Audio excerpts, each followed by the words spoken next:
আসসালামু আলাইকুম রহমতুল্লাহ। সহিভাবে নুরানি পদ্ধতিতে কোরআন শিক্ষার আজ ২৪তম পর্ব। আউযু বিল্লাহি মিনাশ শাইতানির রাজিম। বিসমিল্লাহির রহমানির রহিম। সবক নাম্বার ৩১। ঈদগামে বাগুন্নার পরিচয়। ঈদগাম মানে মিলাইয়া পড়া। ঈদগাম মানে মিলাইয়া পড়া। ঈদগামের হরফ হচ্ছে ৬টি: ইয়া, র, মিম, লাম, ওয়াও, নুন। ঈদগাম হচ্ছে দুই প্রকার। এক নম্বরে হচ্ছে ঈদগামে বাগুন্না, আর ২ নম্বরে হচ্ছে ঈদগামে বেলাগুন্না। আমরা যেটা উপরে পড়েছিলাম এখানে ইকলাব, ঈদগাম, ইজহার, ইকফা। তাহলে ঈদগামকে এখানে দুই ভাগে ভাগ করা হয়েছে। একটা হচ্ছে ঈদগামে বাগুন্না, একটা হচ্ছে ঈদগামে বেলাগুন্না। তাহলে ঈদগামে বাগুন্নার পরিচয়। আজকে আমরা ঈদগামে বাগুন্না জানব। ঈদগামে বাগুন্না হরফ হচ্ছে ৪টি। তাহলে আমরা পড়ছিলাম ঈদগামের হরফ হচ্ছে ৬টি: ইয়া, র, মিম, লাম, ওয়াও, নুন। এর মধ্যে ঈদগামে বাগুন্না হরফ হচ্ছে ৪টি, আর বাকি ২টা হচ্ছে ঈদগামে বেলাগুন্নার হরফ। তাহলে বাগুন্না হরফ হচ্ছে ৪টি: ইয়া, মিম, ওয়াও, নুন। এটা হচ্ছে নুন সাকিন বা তানবিনের বামে ঈদগামে বাগুন্না ৪ হরফে যে কোনো হরফ আসিলে বাগুন্না হরফে তাসদিদ দিয়ে গুন্নাহ সহিত মিলাইয়া পড়িতে হয়। ইহাকে ঈদগামে বাগুন্না বলে।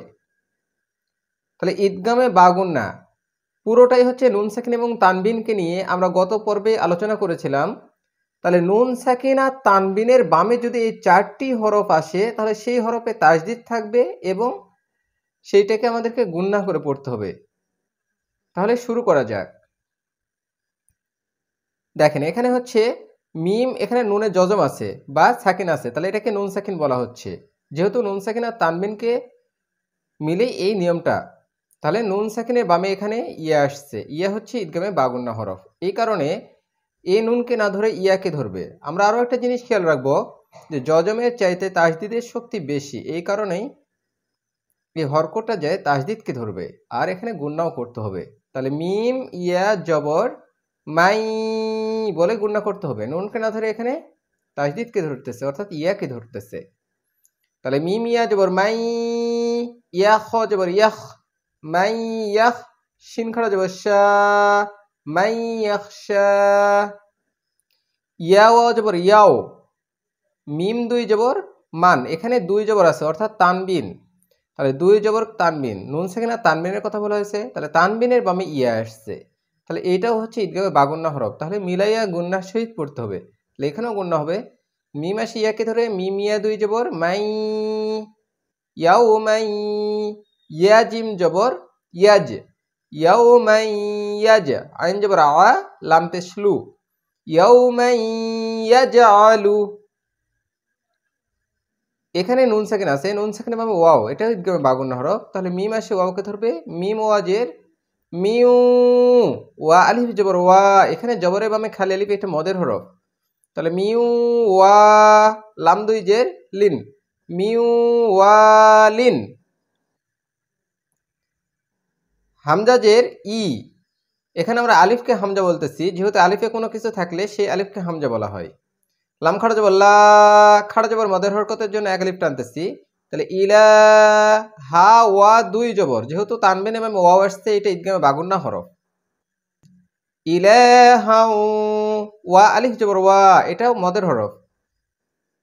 হাজের হি, দাল ২ জবর দান, ইলাহাউ ওয়াহিদান। মিম নুন জের মিন, এখানে নুন সাকিনের বামে নুন আসছে, এটা ঈদগামে বাগুন্না হরফ। এখানে দেখেন ইয়া, মিম, ওয়া, নুন, এটা আমাদেরকে সবসময় খেয়াল রাখতে হবে এবং একদম মুখস্থ করে নিতে হবে। তাহলে মিম নুন জের মিন, নুন ত পেশ নুত, মিন নুত, ফা জবর ফা, তা ২ জের তিন, মিন নুতফাতিন। আইন আলিফ জবর আ, এটা জবরের বামে খালি আলিফ, এটা মদের হরফ। তাহলে আ, মিম জের মি, আমি, লাম জবর লা, আমিলা, তা নুন ২ পেশ তুন, আমিলাতুন, নুন আলিফ জবর না, মদের হরফ। আমিলাতুন, এখানে দুই পেশ তানবিন, তার বামে নুন নুন আছে, এই জন্য এটা ইদগামে বাগুন্না হরফ। তাহলে আমিলাতুন না, সজর সি, বাজর বা, তা দুই পেশ তুন, না সি বা তুন, আমিলাতুন নাসিবাতুন। এখানেও নুন সাকিনের বামে মিম, এটা ঈদগামে বাগুন্না হরফ, তাহলে এই মিম যায় এই মিমকে ধরে গুন্নাহ করতে হবে। মিম মিম জের মিম, মিম আলিফ জবর মা, এটা জবরের বামে খালি আলিফ, এটা মদের হরফ। তাহলে মিম মা, লাম দুই জের লিন, মিম মা লিন। আইন জবর আ, জাল আলিফ জবর জা, জাল হচ্ছে নরম আর আইন গলা থাকে, তাহলে আযা, জবরের বামে খালি আলিফের জন্য এটা মদের হরফ এক আলিফ টানতে হচ্ছে, আযা। বা মিম দুই জবর বাম, এখানে তানবিনের বামে মিম আসছে, এটা ঈদগামে বাগুন্না হরফ, তাহলে আযাবাম, মিম পেশ মু, আযাবাম মু। হাইয়া জের হি, জেরের বামে জজমা লাইয়া, এটা মদের হরফ, আযাবাম মুহি, নুন দুই জবর নান, আযাবাম মুহিনান। হামজা সাজের ইস, মিম মিম দুই জবর মাম, ইসমাম, মিম পেশ মু, ইসমাম মু। বায়া জের বি, মুবি, জেরের বাম পাশে জজমা লাইয়া, এটা মদের হরফ, মুবি। নুন দুই জবর নান, ইসমাম মুবিনান। আজ এই পর্যন্তই। আমার ভিডিওটি যদি ভালো লাগে তাহলে অবশ্যই লাইক, কমেন্ট এবং শেয়ার করবেন। আর পরবর্তী ভিডিওর জন্য আমার চ্যানেলের সঙ্গেই থাকবেন। আর সেই পর্যন্ত ভালো থাকবেন, সুস্থ থাকবেন। আল্লাহ হাফেজ।